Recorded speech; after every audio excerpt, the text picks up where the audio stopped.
everyone, and welcome to Action RPG. I'm your host, Aaron, and for today's video, we're headed to the world of Last Epoch. Mike, one of the senior developers at 11th Hour Games, held his normal Friday Q&A live stream on Twitch, which means I get to bring you Dev Chat 163. As always, Mike answered a ton of questions about the highly anticipated Season 2 and gave us a bunch of Season 2 teasers. And right off the bat, I just want to say thank you to Blaster, one of my community members, who made that intro for this video. All right, we're going to jump right into it right now around skill MTX, being able to change how your skills look. Some questions. You are giving away 5 skill MTX as Twitch drops. Does that mean you have a surplus to release for us to purchase on Season 2 launch?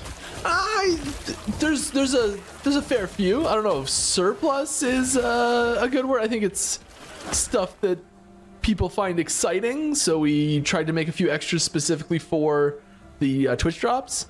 But yeah, there's going to be enough in the store that we can afford to put some of them in Twitch drops for free.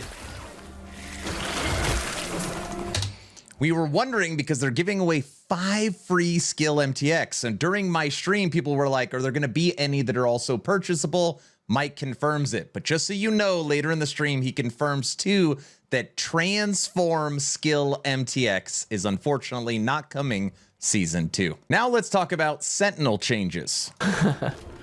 Sentinel Forge weapons skill tree skills were also changed.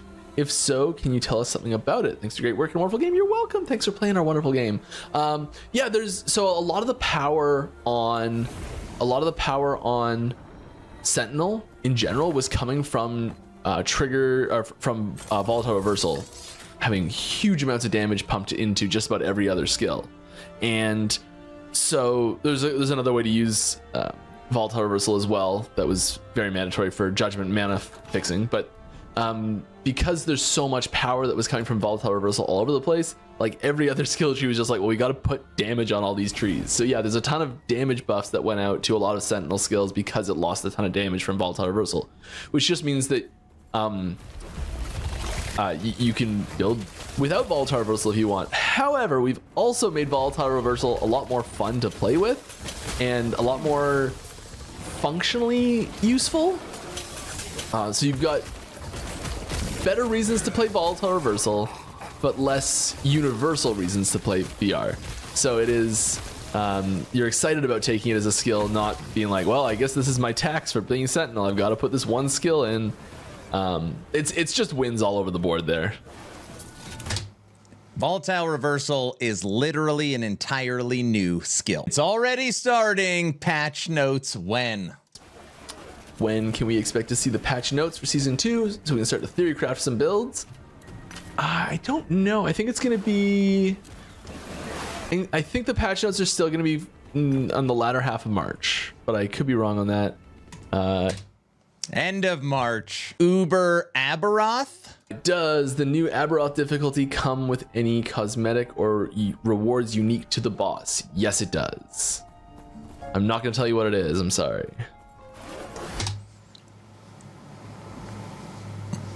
The good old Legacy verse season. Hey Mike, nice Season 2 reveal. Thank you. Pretty pumped about it. Are you still planning on having the first 4 cycles be the same in Legacy and Seasons? That was, so when we said that was sort of a, like a rough estimate number. I would sometimes say 3, sometimes say 5, sometimes say 4, sometimes say the first few, sometimes say until we're done with it. You know, like it's always sort of a rough, vague, I don't have a fixed number. Season 2 will be the same as Legacy in the season. So all of the stuff for Season 2 is coming to Legacy at the same time.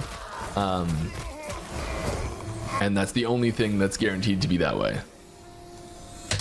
So you get to pick. Do you want to start over in the season? That's what I'm going to be doing with my Heartseeker Marksman. Or do you want to use your existing characters? The choice is yours. So now Mike is going to talk about some podcasts coming up, and this goes directly into Teaser 1. Check this out. The 7th, so that's next Friday. We are doing Max Roll podcast, and then on the 14th we're going to be doing Gazzy and Frosty, and then Gazzy and DM. And on the 21st, we're going to see Talkative Try. And on the 28th, we're going to see Aaron. I wanted the last spot. I don't, and you're gonna see. I'll be involved in some of those. Maybe not all. I don't think I'll be in all of them. I might be in all of them. I don't know yet. But we're gonna have other very key people from the team, like director level people that are going to be at each one of those, and being able to give you like a lot better information than I can give you usually. And so yeah, it's gonna be really exciting to get some more viewpoints, some more faces in front of the camera, and really excited to for each one of those. So yeah, there's gonna be a whole bunch of very awesome podcasts. So this is in place of my usual Friday live stream next week or the next month. So March is all podcasts instead of the usual Friday dev streams. We will still have I think cozy streams, and we will still have the Discord channel open as well. So you'll still be able to talk to us, still be able to get direct answers to questions, all that sort of stuff. But we are doing a bunch of stuff there. And you know what? Now's a good time.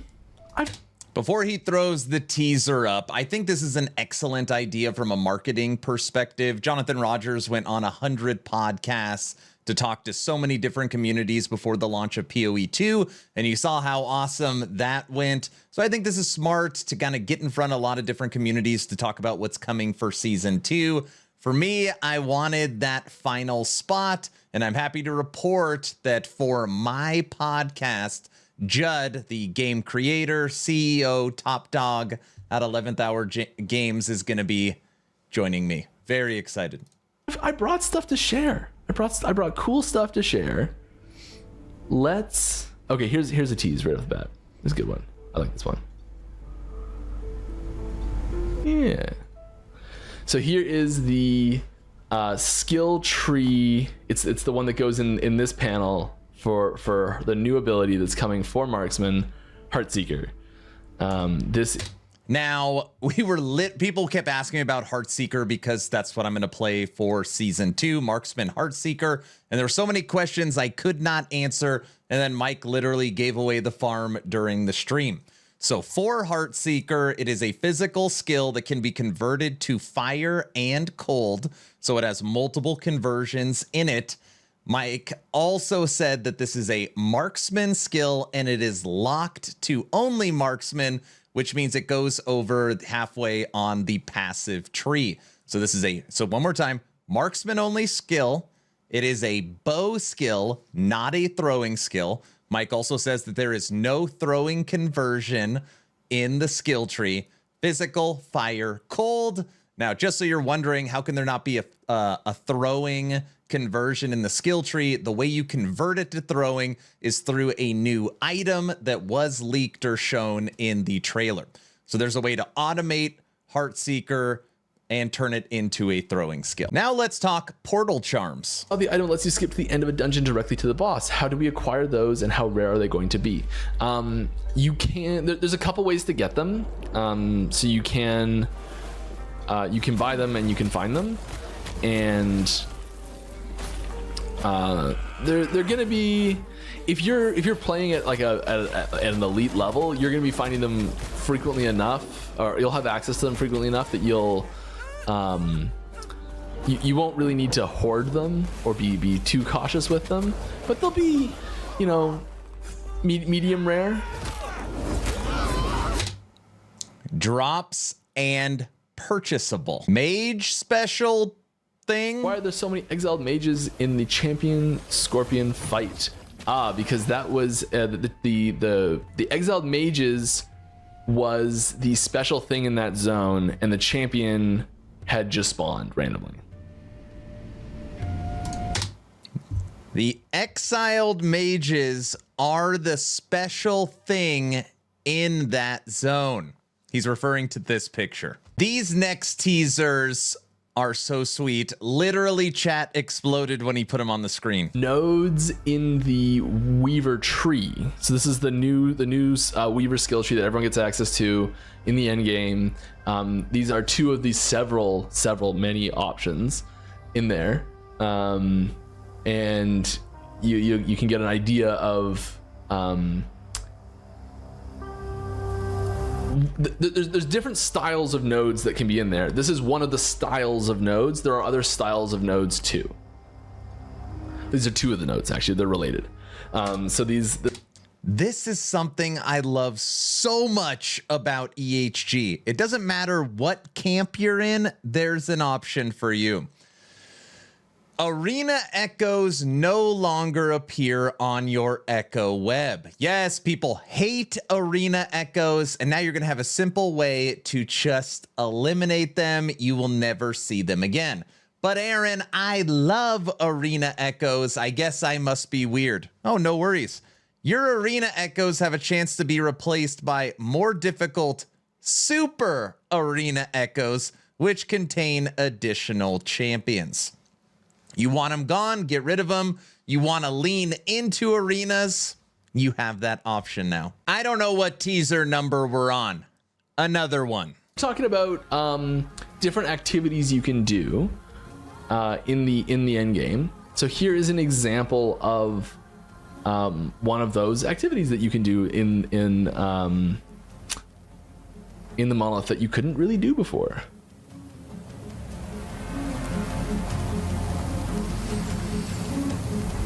Right.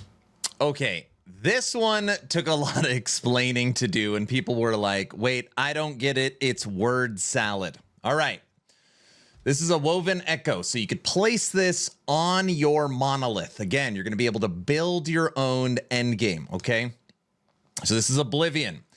Defeat a shade of Oribus of each type to reset this timeline's web of echoes and gain corruption based on the highest corruption reached in any timeline by any character with access to the same stash as this one. People are like, wait, what? I don't get it. Okay, let me say that again.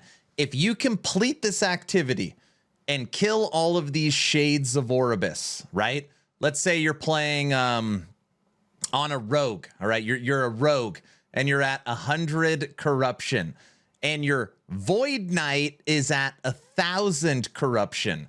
When you beat this, you're going to go to 1,000 corruption. I'm going to listen to this. Gain corruption based on the highest corruption reached in any timeline by any character with access to the same stash as this one.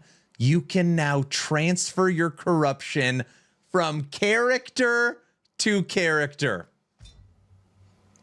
Insanity. All right, everybody. Unfortunately, we have come to the final teaser for Dev Chat 163. Mike, as always, thank you for your Friday live streams. The community truly appreciates it, and I'm very excited for all the podcasts coming through March. Not only watching them, but being able to host Judd on the Town Portal podcast with me and Frosty LaRue on the 28th is just going to be absolutely awesome.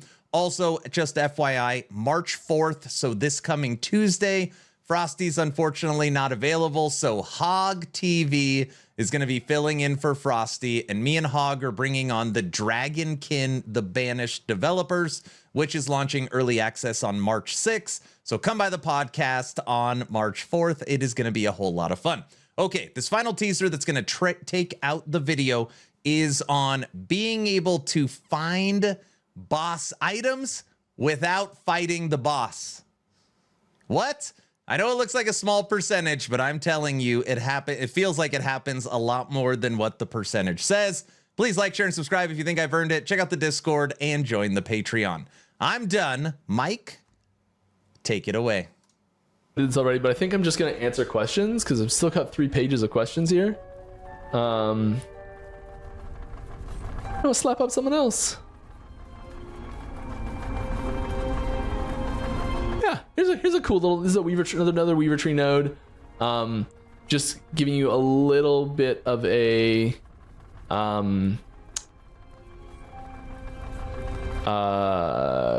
peek into this another style of things that can be on the Weaver tree. There's other things too. So like the Weaver tree is pretty diverse in what it can do.